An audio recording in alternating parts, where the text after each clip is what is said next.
হঠাৎ যদি আজরাইল হাজির হইয়া যায়, আজরাইল আলাইহিস সালামকে যদি আল্লাহ পাঠায় দেয়, আর আজরাইল আইসা যদি দেখি তোর হাতে নাচ গানের মোবাইল, তুই বসে বসে নাচ দেখতেছো, গান শুনতেছো, আজান হইতেছে, তোর গানের আওয়াজ বন্ধ হয় না, তোর নাটক বন্ধ হয় না, কত মেয়ের চরিত্রের উপরে আঘাত করতেছো, কত মানুষের জীবনটাকে দুনিয়ার থেকে বরবাদ করে দিয়েছো। আজরাইল যখন আসবে তোমার সামনে স্বাভাবিক অবস্থায় আসবে না। আল্লাহর নবী বলেন, এই গুনাহগার নাফরমানের সামনে আজরাইল এমন বিকট আকৃতি ধারণ করবে, মাথা আসমানে, পা জমিনে, এক হাত মাশরিক আর এক হাত মাগরিবে, চোখগুলো নীল নদের মতো বড় বড়, দেখিয়া ওর কলিজা উল্টায় যাবে, পাগলের মতো হয়ে যাবে। ও মা বলিয়াও ডাকতে পারবে না, আব্বু বলে ডাকতে পারবে না। আজরাইল আইসা রুহুটা যখন ধরার জন্য শরীরের উপরে কদম রাখবে, রুহুটা শরীরের জোড়ায় জোড়ায় জোড়ায় জোড়ায় পালাইতে থাকবে, বের হইতে চাইবে না। চরমনের জমিনে ঘুমান্ত সৈয়দ ইসহাক রাহমাতুল্লাহ আলাইহি বলতেন, লাঠির আগায় আলকাতরা মাখিয়া তুলার মধ্যে বাড়ি দিলে তুলাগুলো যেমন লাঠির মধ্যে চলে আসে, ওরে গুনাহগার জাহান্নামের আসামির যুবক, আজকে গুনার মজা পাইয়া, আজকে তুমি আমি টুপি মাথায় দিই, তোমার পায়ে ধরলাম, তোমার টুপি মাথায় দিতে ভাল লাগে না, তোমার কপাল এত খারাপ, নিজেও দাড়ি রাখতে পারো না, যারা রাখে তাদেরও পছন্দ করো না, নিজেও নামাজ পড়ো না, যারা নামাজ পড়ে তাদেরও পছন্দ করো না, এত কপাল পোড়া তুমি কেমনে হইলা, নিজেও হালাল খাও না, যারা হালাল খায় তাদেরও তুমি পছন্দ করো না। আজরাইল যখন রুহুটা টান দিবে, সাথে সাথে শরীরের রগগুলো সিরিয়া রুহুটা হাতের মধ্যে চলে যাবে। আল্লাহর নবী বলেন, জ্যান্ত বকরির চামড়া খুললে যেমন কষ্ট, এর থেকে শতগুণ কষ্ট বেশি হবে বেনামাজির জান কবজের সময়। অনেক সময় যারা মরণের মানুষের পাশে থাকেন, দেখছেন বেনামাজির জান কবজের সময় চোখ উল্টায় যায়, হাত পা বাঁকা হয়ে যায়, এর মাত্র কারণ আজরাইলের দেখিয়া সহ্য করতে পারে নাই। নবী বলেন, ওর জন্য আমার মাওলা জাহান্নাম বানায় রাখছেন, একটা জেলখানা বানায় রাখছেন। ওরে আল্লাহর দেওয়া পানি, আল্লাহর দেওয়া বাতাস, আমার মাওলার দেওয়া সূর্যের আলো, আমার আল্লাহর দেওয়া চাঁদের আলো, আমার আল্লাহর দেওয়া জমিনের ফসল খাইতেছো, আল্লাহর দেওয়া নদীর মাছ খাইতেছো, আল্লাহর এত কিছু নিয়ামত খাইয়া যারা আল্লাহর বিরোধিতা করবি, মানবি না, আলেম ওলামারা পাও ধরে ধরে নামাজের দাওয়াত দেয়, শুনবি না, এরপরও গালাগালি করবি। আল্লাহর নবী বলেন, আল্লাহ রাগ করিয়া বলে, ফেরেশতা ওই জাহান্নাম ওর জন্য বানায় রাখছি জেলখানা, আমার হুকুম মানে নাই। সরকারের নজরে আমরা জনগণ সব সমান, কিন্তু এরপরও সরকার জেলখানা বানায় রাখছে, রাষ্ট্রের মধ্যে বালাখানাও বানায় রাখছে। জেলখানা কাদের জন্য? যারা সরকারের আইন অমান্য করবে তাদের জন্য জেলখানা, ওখানে রিমান্ডের মার দেওয়া হয়। আল্লাহ বলেন, আমার কাছে সব বান্দা মোহব্বতের, আমি আল্লাহ চাই না কেউ জাহান্নামে যাক। এই জন্য আমি আল্লাহ প্রত্যেকটা রাতের গভীর তৃতীয় ভাগে আমি প্রথম আসমানে আসি, আমি আমার বান্দার গুনাহ মাফ করার জন্য ডাকতে থাকি। আলা মিন মুস্তাগফিরিন ফাগফির আলা, আলা মিন মুস্তারজিকিন ফারজুকা। আমি আল্লাহ পাক ভোর রাত্রে আসি, প্রতিদিন প্রথম আসমানে আমি হাজির হয়ে যাই, আর আমি ডাকতে থাকি, রে গুনাহগারেরা তোরা কই? ওরে শয়তানের ধোকায় পড়িয়া যারা গুনাহ করেছো, ওরে তোর 30, 40, 50, 70 বছর হায়াতটারে গুনাহে যারা কাটাইছো, শয়তানের ধোকায় নামাজ পড়তে পারো নাই, শয়তানের ওয়াসওয়াসায় গুনাহ করেছো, আমি আল্লাহ হাজির, আমার কাছে উঠি একবার আল্লাহ বলিয়া ডাক দাও। আমি আল্লাহ তোমার গুনাহ মাফ করার জন্য হাজির হয়ে গেলাম। ওরে দুনিয়াতে তোমার অপরাধ যদি একটা হয়, এক ধরনের মামলা, যদি তুমি অপরাধ 2 লাইনে করো, 2 লাইনে 2 ধারায় মামলা, অপরাধ যদি 3 লাইনে করো, 3 ধারায় মামলা, এইভাবে কারো বিরুদ্ধে 10টা মামলা 10 ধারায়, কারো বিরুদ্ধে 30টা মামলা 30 ধারায়, 30 ধারার মামলার জন্য 30 বার হাজিরা দেওয়া লাগে এবং রায় 30 রকম হয়। কিন্তু আমার আল্লাহ বলেন, বান্দা তুই জিনার গুনাহ করছো, ধারা একটা, তুই মা বাবার সাথে বেয়াদবি করছো, ধারা আলাদা। কিন্তু আমার মাওলার কাছে এই ধারা কিন্তু গণনা নাই। তুই 30 বছর, 50 বছর, 70 বছর গুনাহ করিয়া পাহাড় বানাইছো। আরে বান্দা, তুই যদি মাথা নত করিয়া একবার আমি আল্লাহকে আল্লাহ বলে ডাক দিয়া বলো, হে মালিক, আমার আমল নামায় গুনার গুনাহ, আমার গুনার কারণে হাত না পাক, আমার চোখ না পাক, আমার জিহ্বা না পাক, আমার অন্তর না পাক। আমার গুনার খবর আমার মা জানে না, আমার ভাই জানে না, আমার অপরাধের খবর আমার ঘরের কেউ জানে না। যদি আমার মা বাবায় জানতো আমি জিনা করি, আমার মা বাবায় লাথি মেরে তাড়ায় দিত। মা বাবা ভাই বোনেরা যদি জানতো আমি চুরি করি, আমার কেউ ভালো জানতো না। ও আল্লাহ, তুমি জানো, তুমি দেখছো, এরপরেও রাগ করিয়া পানি বন্ধ করো নাই, খানা বন্ধ করো নাই। গুনার কারণে রাগ করিয়া আমার সম্মানের চেয়ার থেকে তুমি ফালাইয়া দাও নাই। গুনার কারণে তুমি রাগ করিয়া বাতাস বন্ধ করো নাই। গুনার কারণে বেজার হইয়া তুমি সূর্যের আলো, চাঁদের আলো বন্ধ করো নাই। ও আল্লাহ, আজকে আমি তোমার কাছে আসছি ক্ষমার জন্য। আল্লাহ বলেন, বান্দা তুই একদিন আর 2 দিন না, বছর বছর 70-80 বছর গুনাহ করিয়া বিশাল বড় পাহাড় নিয়ে যদি আমি মাওলার কাছে মাথা নত করিয়া মাসির মাথা বরাবর 1 ফোঁটা চোখের পানি ছেড়ে দিতে পারো, আমি আল্লাহর কাছে যদি দিলটা নরম করে মাওলারে ডাক দিয়ে বলো, আল্লাহ আর গুনাহ করব না, ওই জাহান্নামের আগুন সইতে পারবো না রে মালিক। ওরে ঘরের মধ্যে ঘুমাইতে গেলে মশারি টানায় ঘুমাই, মশার কামড়ে ঘুমানো যায় না। ও আল্লাহ, গুনাহ নিয়ে কবরে গেলে যে আযাব হবে সহ্য করতে পারবো না, কই পাবো মশারি? দুনিয়াতে সূর্যের গরম সইতে পারি না, রাতের বেলা সূর্য নাই, তারপরও ঘাম আর গরম, ফ্যানের বাতাস দিয়াও আমার ঘাম কমে না, গরম কমে না। আর গুনাহগার হইয়া কবরে গেলে জাহান্নামের আগুন, ওই জাহান্নামের আগুনের গরম কেমনে সহ্য করব আল্লাহ? আমি সইতে পারবো না। ও আল্লাহ, জাহান্নামের আযাব সহ্য করতে পারবো না। একটা বেতের বাড়ি কেউ দিলে আমি বরদাস্ত করতে পারি না। আল্লাহর নবী বলেন, গুনাহ নিয়ে যারা কবরে যাবা, ওই 2 পার্শ্বের মাটিকে আমার আল্লাহ ডাক দিয়ে বলবে, রে কবরের মাটি, ওই নাফরমান বেনামাজির 2 পার্শ্ব থেকে জোরে জোরে চাপ দাও। এত জোরে 2 পার্শ্বের মাটি চাপ দিবে, পাজরের হাড়গুলো চুরমার হয়ে যাবে। একটা না, 2টা না, 70 থেকে 99টা সাপের কামড়। ও যুবকেরা, ও বৃদ্ধ বাবাজিরা, ও পর্দার আড়ালের মারা, ও বোনেরা, ভালো করিয়া বুঝো, 15,500 বছর হয়ে গেল আমার আল্লাহর কোরআনের ভুল কেউ প্রমাণ করতে পারে নাই। মকুন সুসতি নামাজে পঞ্জগানা, ফাওয়াইলুল লিল মুসাল্লিনাল্লাযীনা মুমিনারা ইনামাজ ইমদাদে দাস্তাইনু আয়াতে কুরআন ওয়াখা।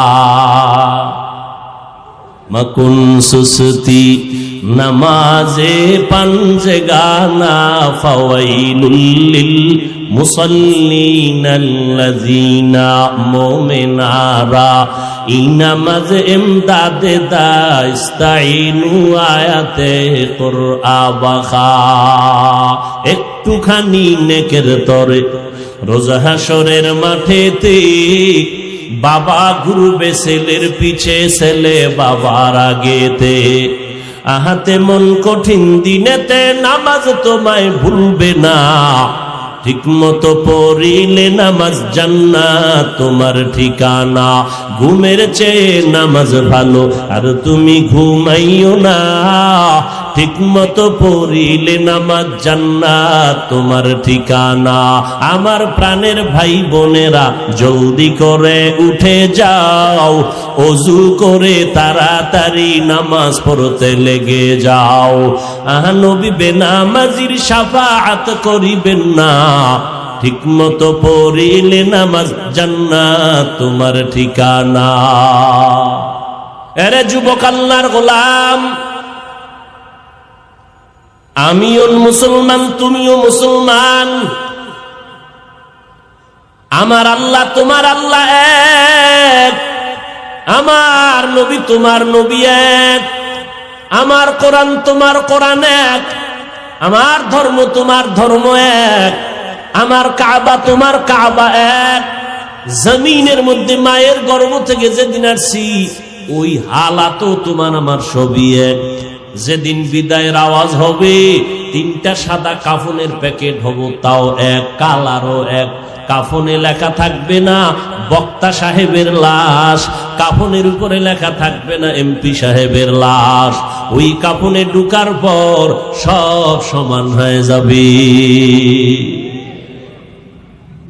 হিন্দুদের ধর্ম আলাদা, আদর্শ আলাদা, ইহুদির ধর্ম আলাদা, আদর্শ আলাদা, খ্রিস্টানের ধর্ম আলাদা, আদর্শ আলাদা, মুসলমানের ধর্ম এক, আল্লাহ এক, নবী এক, কোরআন এক, কাবা এক। দুনিয়ার থেকে বিদায় বেলা কাফন হবে তিনটা, সংখ্যা এক, কালার হবে আলাদা না এক, কবরের সাইজ হবে এক, কবরের ভেতরে প্রশ্ন হবে তিনটা, তাও সবার বেলায় এক। আমাকে আলাদা প্রশ্ন, তোমাকে আলাদা না, না আমাকে যেই প্রশ্ন তোমাকেও সেই প্রশ্ন, হুজুরের যেই প্রশ্ন ছাত্রকেও সেই প্রশ্ন। প্রশ্ন হবে তিনটা, সবার বেলায় এক। তুমি কয় টাকার মালিক, প্রশ্ন করা হবে না। তুমি কত শিক্ষিত, প্রশ্ন করা হবে না। তোমার সম্মান কি পরিমাণ, প্রশ্ন করা হবে না। প্রশ্ন সবার বেলায় তিনটা এক। রবের পরিচয় দাও, ধর্মের পরিচয় দাও, রাহমাতুল লিল আলামিনের পরিচয় দাও। তুমি আমি এক ধর্মের হইয়া তোমার আমার আদর্শ তো একই হওয়া দরকার, পোশাক এক হবে। অথচ তুমি প্যান্ট শার্টটাই পরো, আমি মদিনার লম্বা জামা পরি। আমি যদি ভুলে থাকি বলো, আমি প্যান্ট শার্টটাই লাগাই। সবাই এক পোশাকে থাকবো, কারণ আমাদের ধর্ম এক। তুমি এগুলো বুঝো না, বুঝানোর জন্য রাত নাই দিন নাই 12 মাস। আগে শীতের দিন ছাড়া ওয়াজ হইতো না, মসজিদ মাদ্রাসার প্যান্ডেল ছাড়া ওয়াজ হইতো না। এখন সিফা গলির মধ্যে রাস্তায় ওয়াজ, ফজরের পরে বয়ান, সারা রাত বয়ান, আসরের পরে বয়ান, মাগরিবের পরে বয়ান, জোহরের পরে বয়ান। কয় হুজুর আপনি যাইয়া 10 মিনিট একটু দোয়া করে আসবেন, আর কিছু দরকার নাই। 12টা মাস কোন সময় খানা নাই, ঘুম নাই, সব। আজকে সারা দিন মাত্র মাগরিবের সময় ইফতারি করলাম, এরপরে আসলাম, আইসেই ডাইরেক্ট স্টেজে উঠলাম। কোথায় খানা, কোথায় ঘুম? আমি রকম প্রতিদিন 12 মাস দৌড়াইতেছি। মুসলমানের বয়ান করি, বয়ান করিয়া তো এই কথা একবারও বলি নাই যে কষ্ট পাবে। এই কথা বলি নাই বাবা ব্যবসা ছেড়ে দাও, চাকরি ছেড়ে দাও, স্কুল ছেড়ে দাও, কলেজ ছেড়ে দাও। একবারও বলি নাই পাস করলি তুমি মাথায় না দিলে গুনাহ হবে। একবারও বলি নাই তাবলীগ না করলে জাহান্নামে যাবেন। একবারও বলি নাই পীরের কাছে না গেলে জাহান্নামে যাবেন। একবারও বলি নাই কওমি মাদ্রাসায় না পড়লে আপনি জাহান্নামে যাবেন। একবারও বলি নাই। এরপরও কি বলতে চাই, সব জায়গায় মানুষের বিনয়ের সাথে কথা বলি, পায় হাত রাইখা মাথা নত কইরে কথা বলি, একটা কর্কশ ভাষা ব্যবহার করি না। যদি অজান্তে হইয়াই যায়, হতেই পারে, কারণ 10টা কথা বললে একটা কথা একটু আঁকা বাঁকা হতেই পারে। 1 ঘন্টা 2 ঘন্টা প্রতিদিন চিল্লাইলে 2-1টা কথা একটু অজান্তে উল্টা পাল্টা হতে পারে। এটা আল্লাহর কাছেও ধরা নাই, জমিনের কাছেও ধরা নাই। এরপরও আমরা কতটা ভয় নিয়ে চলি। আপনাদের ফাঁকে ফাঁকে বলি ভাইজান মনে কষ্ট পাইছেন নি, মাফ করে দেন। আবার মোনাজাতে আমার আল্লাহর কাছে আবার বয়ানের শেষে ক্ষমাও চাই। এরপরও বয়ান দিয়ে বুঝাই, কি বুঝাই? একটা কথা, ও দুনিয়ার নবীর আশিক, জমিনে যতদিন বেঁচে থাকবা গোলামি করবা একমাত্র আমার আল্লাহর। দুনিয়াতে যতদিন বেঁচে থাকবা আদর্শ মানবা মদিনাওয়ালা নবীর, আর কারো আদর্শ মানা যাবে না। এই কথা বলতেছি রে বাবা, কিন্তু দুঃখ এত বয়ানের পরেও আমি টুপি মাথায় না দিলে বড় লজ্জা লাগে, আর তুমি মুসলমান টুপি মাথায় দিতে লজ্জা লাগে। আমি দাড়ি কাটতে লজ্জা পাই, তুমি দাড়ি রাখতে লজ্জা পাও। তুমি কেমন মুসলমান? আমি নামাজ না পড়লে লজ্জায় হুঁশ থাকে না, তোমার নামাজ পড়তে গেলে লজ্জা লাগে। আমি পর্দা না করলে লজ্জা পাই, আর তুমি পর্দা করতে গেলে লজ্জা পাও। আজকে যদি পর্দা থাকতো, জবানকে কন্ট্রোল রাখতা, তাহলে আমার যুবতী বোনেরা যুবকের চরিত্র নষ্ট করতে পারত না, আমার যুবকেরা যুবতীদের চরিত্র নষ্ট করতে পারত না। তুমি মুসলমান, আমিও মুসলমান, সব বুঝি, এরপরও পায়ে ধরে বলতেছি টুপি মাথায় দিতে চাই না, বরং উল্টা আঘাত করি টুপিওয়ালাদের উপরে, আক্রমণ করি কথার মাধ্যমে। দাড়ি রাখতে চাই না, পর্দা করতে চাই না, কি চাই? আবার এর মধ্যে একদল ঘি ডালে, ঘি কি এত ইবাদত লাগে না, নফল লাগে না, টুপির মধ্যেই কি ইসলাম, দাড়ির মধ্যেই কি ইসলাম, পর্দার ভিতরেই কি ইসলাম? এভাবে করতে করতে খালি প্রশ্নবোধক চিহ্ন দিয়া এখন সবগুলো না বানায় দিল। তাহলে দাড়ির মধ্যে ইসলাম নাই, টুপির মধ্যে নাই, পোশাকের মধ্যেই কি ইসলাম, পোশাকেও নাই। তো ইসলামটা কোন? চাপাবাজির মধ্যে, চাপাবাজির মধ্যে ইসলাম না। আল্লাহ হেদায়াত দান করুন। জিন্দেগি মে বন্দেগি তু করনা হে, जिंदगी में बंदगी तू करना है, जिंदगी बे बंदगी शर्मिंदा है, जिंदगी बे बंदगी शर्मिंदा है।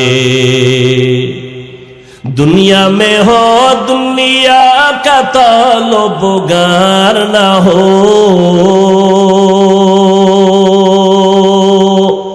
बाजार से गुजर हो खरीदार ना हो। दुनिया में हो दुनिया का तलबगार ना हो, बाजार से गुजर हो खरीदार ना हो। ये दुनिया एक मिसले कागज फूल है, ये दुनिया एक मिसले कागज फूल है, जिंदगी में बंदगी तू करना है, जिंदगी में बंदगी तू करना है, जिंदगी बे बंदगी शर्मिंदा है, जिंदगी बे बंदगी शर्मिंदा है। जिंदगी में बंदगी कुन बंदगी, जिंदगी शर्मिंदगी। বালিশে মাথা লাগাইয়া হিসাব করো, কয় হুজুর হিসাবের দিন শেষ। আগে বালিশে মাথা লাগাইলে একটু চিন্তা করার সময় হাতে ছিল, কিন্তু এখন কই চিন্তা করার সময় নাই। গজবের মোবাইলের মোরাকাবায় কখন রাত্র 3টা বাজলো মোবাইলওয়ালার খবর নাই। এই মোবাইল নিয়া সারা রাত তাকায়া তাকাইয়া কবিরা গুনাহ করে আমার যুবক। আম্মা জান কয় 3টা বাজে, ল্যাপের ভিতরে বাতি জ্বলে কেন? কয় মোরাকাবায় আছে। হাসিও না রে যুবক ভাই। হ্যাঁ, তুমি যদি তাকায়া দেখো একটা পানির কূপের কিনারা একটা শিশু বাচ্চা খেলতেছে, অথবা জ্বলন্ত আগুনের কিনারায়, তুমি দ্রুত গতিতে খুঁজবা এই বাচ্চা কার, তাড়াতাড়ি নাও। তুমি আগুনের কিনারার থেকে ধইরা কোলে নিবা, অথবা পানির কিনারার থেকে ধইরা কোলে নিবা। নিয়ে লোক খুঁজবা গার্ডিয়ানকে, বাচ্চাটা এখানে খেলতেছে, কিন্তু বাচ্চা যে খেলার মজা পাইছে ওই মজা এখন আর তোমারে দেখতে পারে না, কামড় দেয়, চিমটি দেয়, কারণ খেলার মজা। কিন্তু বাবা ওই চিমটি খাইয়াও ও যদি তোমাকে লাথি দেয় তারপরও তুমি আগুনের কিনারায় রাইখা যাবা না। এটা তোমার বিবেক, এটা তোমার আকল, এটা তোমার আকল। কেউ বলতে হবে না, শিখাইতে হবে না, এটা তোমার আকল অ্যান্সার দিতেছে। তুই আমাকে যত কামড় দেস, চিমটি কাটো, লাথি মারো, তোরে রেখে যাব না, কারণ তুই জানো না, তোর সে আকল কম। আমি জানি এই খেলার মজা পাইয়া যদি আল্লাহ না করুন আগুনে পড়ে যাও, পানিতে পড়ে যাও, তোর জিন্দেগি বরবাদ, তোর মায়ের ঘুম হারাম, বাবার ঘুম হারাম হয়ে যাবে। ঠিক তেমনি ভাবে আল্লাহর কোরআন রসুলের হাদিস দিয়ে সমাজের চক্ষুষ্মান উলামায়ে কেরামরা তাকায়া দেখতেছে, ও উম্মত, তুমি আজকে দাড়ি কেটে বেপরদায় চলে গান বাজনা শুনে জাহান্নামের কিনারায় বসে খেলতেছ। আলেমরা পাও ধরে ধরে ডাকে, ফেরো, পাও ধরে ধরে বলে, আর নামাজটা ছাড়িও না রে বাবা, বেপরদায় চলিও না, মা বাবার সাথে বেয়াদবি করিও না। যদি এখন তুমি ওই মোবাইলে ওই গুনায় মজা পাইয়া, তুমি চ্যাটিং করতে মজা পাইয়া এখন আর হুজুরদের কথা তোমার কাছে ভাল লাগে না, তুমি এখন হুজুরের গালি দাও। হুজুর কয় তুই যত গালি দাও, যত বিরোধিতা করো, এই গালি খাইয়াও তো আমাদের মুরব্বীরা কথা বন্ধ করে নাই, আবু হানিফা কথা বন্ধ করে নাই, ইমাম বুখারী রাহমাতুল্লাহ আলাইহি যাকে কাফের বলে ফতোয়া দিত তারপরও তার দাওয়াত বন্ধ করে নাই, আমার নবীর রাস্তায় কাটা দিত, নবী দাওয়াত বন্ধ করে নাই, গালি দিত, নবী দাওয়াত বন্ধ করে নাই। কারণ আমার আকল, আল্লাহর কোরআন সত্য, রসুলের কথা সত্য। ওলামায়ে কেরাম তাকাইয়া দেখার পর বলে, বাবা তুমি যতই গালি দাও, তোমার তো জানা নাই, তুমি গুনার মজা পাইয়া খেলতে খেলতে খেলতে খেলতে হঠাৎ যদি আজরাইল হাজির হইয়া যায়, আজরাইল আলাইহিস সালামকে যদি আল্লাহ পাঠায় দেয়, আর আজরাইল আইসা যদি দেখে তোর হাতে নাচ গানের মোবাইল, তুই বসে বসে নাচ দেখতেছো, গান শুনতেছো, আজান হইতেছে, তোর গানের আওয়াজ বন্ধ হয় না, তোর নাটক বন্ধ হয় না, কত মেয়ের চরিত্রের উপরে আঘাত করতেছো, কত মানুষের জীবনটাকে দুনিয়ার থেকে বরবাদ করে দিয়েছো। আজরাইল যখন আসবে তোমার সামনে স্বাভাবিক অবস্থায় আসবে না। আল্লাহর নবী বলেন, এই গুনাহগার নাফরমানের সামনে আজরাইল এমন বিকট আকৃতি ধারণ করবে, মাথা আসমানে, পা জমিনে, এক হাত মাশরিক আর এক হাত মাগরিবে, চোখগুলো নীল নদের মতো বড় বড়, দেখিয়া ওর কলিজা উল্টায় যাবে, পাগলের মতো হয়ে যাবে। ও মা বলিয়াও ডাকতে পারবে না, আব্বু বলে ডাকতে পারবে না। আজরাইল আইসা রুহুটা যখন ধরার জন্য শরীরের উপরে কদম রাখবে, রুহুটা শরীরের জোড়ায় জোড়ায় জোড়ায় জোড়ায় পালাইতে থাকবে, বের হইতে চাইবে না। চরমনের জমিনে ঘুমান্ত সৈয়দ ইসহাক রাহমাতুল্লাহ আলাইহি বলতেন, লাঠির আগায় আলকাতরা মাখিয়া তুলার মধ্যে বাড়ি দিলে তুলাগুলো যেমন লাঠির মধ্যে চলে আসে, ওরে গুনাহগার জাহান্নামের আসামির যুবক, আজকে গুনার মজা পাইয়া, আজকে তুমি আমি টুপি মাথায় দিই, তোমার পায়ে ধরলাম, তোমার টুপি মাথায় দিতে ভাল লাগে না, তোমার কপাল এত খারাপ, নিজেও দাড়ি রাখতে পারো না, যারা রাখে তাদেরও পছন্দ করো না, নিজেও নামাজ পড়ো না, যারা নামাজ পড়ে তাদেরও পছন্দ করো না, এত কপাল পোড়া তুমি কেমনে হইলা, নিজেও হালাল খাও না, যারা হালাল খায় তাদেরও তুমি পছন্দ করো না। আজরাইল যখন রুহুটা টান দিবে, সাথে সাথে শরীরে রগগুলো সিরিয়া রুহুটা হাতের মধ্যে চলে যাবে। আল্লাহর নবী বলেন, জ্যান্ত বকরির চামড়া খুললে যেমন কষ্ট, এর থেকে শতগুণ কষ্ট বেশি হবে বেনামাজির জান কবজের সময়। অনেক সময় যারা মরণের মানুষের পাশে থাকেন দেখছেন, বেনামাজির জান কবজের সময় চোখ উল্টায় যায়, হাত পা বাঁকা হয়ে যায়, এর মাত্র কারণ আজরাইলের দেখিয়া সহ্য করতে পারে নাই। নবী বলেন, ওর জন্য আমার মাওলা জাহান্নাম বানায় রাখছি। আলামিন একটা জেলখানা বানায় রাখছেন। ওরে আল্লাহর দেওয়া পানি, আল্লাহর দেওয়া বাতাস, আমার মাওলার দেওয়া সূর্যের আলো, আমার আল্লাহর দেওয়া চাঁদের আলো, আমার আল্লাহর দেওয়া জমিনের ফসল খাইতেছো, আল্লাহর দেওয়া নদীর মাছ খাইতেছো। আল্লাহর এত কিছু নিয়ামত খাইয়া যারা আল্লাহর বিরোধিতা করবি, মানবি না, আলেম ওলামারা পাও ধরে ধরে নামাজের দাওয়াত দেয়, শুনবি না, এরপরও গালাগালি করবি। আল্লাহর নবী বলেন, আল্লাহ রাগ করিয়া বলে ফেরেশতা, ওই জাহান্নাম ওর জন্য বানায় রাখছি জেলখানা, আমার হুকুম মানে নাই। সরকারের নজরে আমরা জনগণ সব সমান, কিন্তু এরপরও সরকার জেলখানা বানায় রাখছে, রাষ্ট্রের মধ্যে বালাখানাও বানায় রাখছে। জেলখানা কাদের জন্য? যারা সরকারের আইন অমান্য করবে তাদের জন্য জেলখানা, ওখানে রিমান্ডের মার দেওয়া হয়। আল্লাহ বলেন, আমার কাছে সব বান্দা মোহব্বতের, আমি আল্লাহ চাই না কেউ জাহান্নামে যা। এই জন্য আমি আল্লাহ প্রত্যেকটা রাতের গভীর তৃতীয় ভাগে আমি প্রথম আসমানে আসি, আমি আমার বান্দার গুনাহ মাফ করার জন্য ডাকতে থাকি।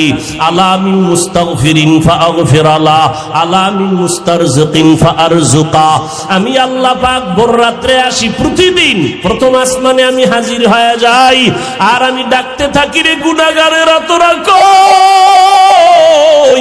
ওরে শয়তানের ধোকায় পড়িয়া যারা গুনাহ করেছো, ওরে তোর 30, 40, 50, 70 বছর হায়াতটারে গুনাহে যারা কাটাইছো, শয়তানের ধোকায় নামাজ পড়তে পারো নাই, শয়তানের ওয়াসওয়াসায় গুনাহ করেছো, আমি আল্লাহ হাজির, আমার কাছে উঠি একবার আল্লাহ বলিয়া ডাক দাও। আমি আল্লাহ তোমার গুনাহ মাফ করার জন্য হাজির হয়ে গেলাম। ওরে দুনিয়াতে তোমার অপরাধ যদি একটা হয়, এক ধরনের মামলা, যদি তুমি অপরাধ 2 লাইনে করো, 2 লাইনে 2 ধারায় মামলা, অপরাধ যদি 3 লাইনে করো, 3 ধারায় মামলা। এইভাবে কারো বিরুদ্ধে 10টা মামলা 10 ধারায়, কারো বিরুদ্ধে 30টা মামলা 30 ধারায়। 30 ধারার মামলার জন্য 30 বার হাজিরা দেওয়া লাগে এবং রায় 30 রকম হয়। কিন্তু আমার আল্লাহ বলেন, বান্দা তুই জিনার গুনাহ করছো, ধারা একটা, তুই মা বাবার সাথে বেয়াদবি করছো, ধারা আলাদা। কিন্তু আমার মাওলার কাছে এই ধারা কিন্তু গণনা নাই। তুই 30 বছর 50 বছর 70 বছর গুনাহ করিয়া পাহাড় বানাইছো, আরে বান্দা তুই যদি মাথা নত করিয়া একবার আমি আল্লাহকে আল্লাহ বলে ডাক দিয়া বলো, হে মালিক, আমার আমল নামায় গুনার গুনাহ, আমার গুনার কারণে হাত না পাক, আমার চোখ না পাক, আমার জিহ্বা না পাক, আমার অন্তর না পাক। আমার গুনার খবর আমার মা জানে না, আমার ভাই জানে না, আমার অপরাধের খবর আমার ঘরের কেউ জানে না। যদি আমার মা বাবায় জানতো আমি জিনা করি, আমার মা বাবায় লাথি মেরে তাড়ায় দিত। মা বাবা ভাই বোনেরা যদি জানতো আমি চুরি করি, আমার কেউ ভালো জানতো না। ও আল্লাহ, তুমি জানো, তুমি দেখছো, এরপরেও রাগ করিয়া পানি বন্ধ করো নাই, খানা বন্ধ করো নাই। গুনার কারণে রাগ করি আমার সম্মানের চেয়ার থেকে তুমি ফালাইয়া দাও নাই। গুনার কারণে তুমি রাগ করিয়া বাতাস বন্ধ করো নাই। গুনার কারণে বেজার হইয়া তুমি সূর্যের আলো চাঁদের আলো বন্ধ করো নাই। ও আল্লাহ, আজকে আমি তোমার কাছে আসছি ক্ষমার জন্য। আল্লাহ বলেন, বান্দা তুই একদিন আর 2 দিন না, বছর বছর 70-80 বছর গুনাহ করিয়া বিশাল বড় পাহাড় নিয়ে যদি আমি মাওলার কাছে মাথা নত করিয়া মাসির মাথা বরাবর 1 ফোঁটা চোখের পানি ছেড়ে দিতে পারো, আমি আল্লাহর কাছে যদি দিলটা নরম করে মাওলারে ডাক দিয়ে বলো, আল্লাহ আর গুনাহ করব না, ওই জাহান্নামের আগুন সইতে পারবো না রে মালিক। ওরে ঘরের মধ্যে ঘুমাইতে গেলে মশারি টানায় ঘুমাই, মশার কামড়ে ঘুমানো যায় না। ও আল্লাহ, গুনাহ নিয়ে কবরে গেলে যে আযাব হবে সহ্য করতে পারবো না, কই পাবো মশারি? দুনিয়াতে সূর্যের গরম সইতে পারি না, রাতের বেলা সূর্য নাই তারপরও ঘাম আর গরম, ফ্যানের বাতাস দিয়াও আমার ঘাম কমে না, গরম কমে না। আর গুনাহগার হইয়া কবরে গেলে জাহান্নামের আগুন, ওই জাহান্নামের আগুনের গরম কেমনে সহ্য করব আল্লাহ, আমি সইতে পারবো না। ও আল্লাহ, জাহান্নামের আযাব সহ্য করতে পারবো না। একটা বেতের বাড়ি কেউ দিলে আমি বরদাস্ত করতে পারি না। আল্লাহর নবী বলেন, গুনাহ নিয়ে যারা কবরে যাবা, ওই দুই পার্শ্বের মাটিকে আমার আল্লাহ ডাক দিয়া বলবে, রে কবরের মাটি, ওই নাফরমান বেনামাজির দুই পার্শ্ব থেকে জোরে জোরে চাপ দাও। এত জোরে দুই পার্শ্বের মাটি চাপ দিবে, পাজরের হাড়গুলো চুরমার হয়ে যাবে। একটা না, দুইটা না, 70 থেকে 99টা সাপের কামড়। ও যুবকেরা, ও বৃদ্ধ বাবাজিরা, ও পর্দার আড়ালের মারা, ও বোনেরা, ভালো করিয়া বুঝো। 1500 বছর হয়ে গেল আমার আল্লাহর কোরআনের ভুল কেউ প্রমাণ করতে পারে নাই। আজকেও যদি কোরআনের একটা ভুল কেউ বের করতে পারো রে বাবা, আমরা এখন দাড়ি কেটে ফেলবো, নামাজ বন্ধ করে দিব, প্যান্ট শার্ট টাই লাগাবো, কিন্তু আজও পর্যন্ত কোরআনের ভুল কেউ বের করতে পারে নাই। পারছে? বরং কোরআনের ভুল বের করতে গিয়া বহু বিধর্মীরা মুসলমান হয়ে গেছে, হয় নাই? মুসলমান হয়ে গেল। আল্লাহর কোরআন বলো, আল্লাহরে সাক্ষী রেখে, আল্লাহর কোরআন সত্য না মিথ্যা? জবান খুলে বলো, সত্য না মিথ্যা? এ যুবকেরা জবাব দাও, পায়ে হাত রেখে বলছি। আমিও তো একটা যুবক, আমার মনেও তো চায় গান শুনি, কারণ গুনাহের আকর্ষণ আল্লাহ জন্মগতভাবে সবার মধ্যে দিয়ে রাখছেন। গুনাহ করার আকর্ষণ, নারীদের নাচ গান দেখলে আমার অন্তরও চায় আমি দেখি, কিন্তু কন্ট্রোল করি জাহান্নামের ভয়। টুপি মাথায় দিলে মাথা গরম হয়, তোমার থেকে বুদ্ধি মোটেও কমে নাই। তুমি তো কথা আবল তাবল বলো, আর আমরা 12টা মাস বয়ান করিয়াও তো একটা আবল তাবল কথা বলার চেষ্টা করি না। কোন কথার পরে কোন কথা বলবো এটা আমাকে ডায়েরিতে লেখাও নাই। মাওলার কাছে ভরসা করে বসছি, কোন কথার পরে কোন কথা হবে আল্লাহ বলাইতেছেন, ওই কথাই বলতেছি। এরে যুবক, আল্লাহর গোলামেরা, ভালো করিয়া বুঝো, তোমাদের থেকে আমাদের মাথা নষ্ট হয় নাই। মনে করিও না গো সম্মান কম। বলো, একজনের দাঁড়ায় বলো, তোমরা যারা নবীরে মানো না আর আমরা যারা মানি, নবীর আদর্শ জবাই করেছো, বেঈমানের পা চাটা গোলাম হইয়া, চুল কাটিয়া ইন্দুর আর বান্দর হয়েছো। আমরা টুপি পরে থাকি 24 ঘন্টা, ঘুমের ঘরে গেল টুপি মাথায় দিয়া বালিশে ঘুমাই। ও আল্লাহর বান্দা, তুমি বলতেছো মাথা গরম হয়, আমিও বুঝি, তারপরও কেন ছাড়ি না? রসুলের মোহাব্বত, দাড়ি রাখলে যৌবনের ভাব চলে যায়, তোমার থেকে কম বুঝি না, এরপরও কেন কাটি না? আল্লাহর আযাবের ভয়। এরে আল্লাহর বান্দারা, নামাজের সময় কি কষ্ট, ফজরের সময় শীতের মধ্যে উঠা নামাজ পড়া অনেক কষ্ট, ঠান্ডা পানি দিয়ে ওযু বানাইয়া নামাজ পড়তে কষ্ট, এরপরও নামাজ ছাড়ি না কেন? আল্লাহর আযাবের ভয়। মরণের পরে আযাব হবে, আল্লাহর কোরআনের আয়াত। এরে নবীর উম্মতের দল, তোমাদের থেকে মাথা মতেও নষ্ট হয় নাই। এরপর আবার তুমি একটু দেখো না তাকাইয়া, তোমার ডানে বামে কত যুবক জীবনে মাদ্রাসায় পড়ে নাই, জেনারেল লাইনে পড়েছে, স্কুলে পড়ে, কলেজে পড়ে, চাকরি করে। তোমার মতো যুবক, সাক্ষী দাও, 5 বেলার নামাজি আছে না নাই? তুমি বিবেকটাকে প্রশ্ন করো, তুমি কেন পারো না রে বাবা? তোমার আমার মতো যুবক র্যাব, আর্মি, পুলিশ, বিডিআর এর চাকরি করে, 5 ওয়াক্ত নামাজ পড়ে, যত কাজ থাক জামাতে পড়ে, তুমি কেন পারো না? একটু জিজ্ঞাসা করো তোমার বিবেকটাকে। তোমার মতো যুবক রাস্তায় গাড়ি চালায়, সময় মতো নামাজ পড়ে, তুমি কেন পারো না? তোমার মতো যুবক শ্রমিকের কাজ করে, হাড় ভাঙ্গা পরিশ্রম করে, রমাজানে একটা রোজাও ভাঙ্গে না, নাই? তুমি কেন রোজা রাখতে পারো না? তারাবি পড়তে পারো না? নামাজ পড়তে পারো না? আসলে কি বলো, এবার কি দলিল দিবা? এতদিন তো হুজুরদের একটু চাইপা রাখছো, হুজুর পারা যায় না, এখন আমাকে জবাব দাও। তোমার মতো যুবক একই স্কুলে পড়ো, ও নামাজ পড়ে তুমি পড়ো না, তুমি একই ডিপার্টমেন্টে চাকরি করো, 10 জন নামাজ পড়ে তুমি পড়ো না, এখন কি জবাব দিবা বলো? এখন জবাব একটাই, তোমার কপাল পুড়ে গেছে, তোমার উপরে আমার আল্লাহ বেজার, তোমার উপরে মা বাবার অভিশাপ, মা বাবা বরদোয়া দিয়ে দিছে, তোমার কপাল পুড়ে গেছে। মোনাজাত তো সবাই দেই, অনেকের চোখে পানি, আবার অনেকের চোখে পানি নাই, কান্না নাই, আর একজন কানতে কানতে বেহুশায় যায়, কারণ ওর উপরে মাওলার রহমতের নজর লাগছে, আল্লাহ ওয়ালাদের দোয়া লাগছে, মা বাবার দোয়া লাগছে, চোখের পানি এমনিই বের হয় না। তোমার এই মিরপুর থানায় আসামি ধইরা পুলিশে কি মারা মারে, এরপরও চোখে পানি আসে না, নাই? অথচ ওয়াজের প্যান্ডেলে আল্লাহ ওয়ালারা উলামায়ে কেরাম বয়ান করে, 50 হাত 200 হাত দূরে বসে যুবক চিৎকার দিয়ে কান্না করে, একজনারে বেত দিয়ে মারলেও কান্দে না, আর একজনে বয়ান শুনে শুনে কান্না করে। একটু চিন্তা করো, ওরে মারলো কে? এরে যুবক,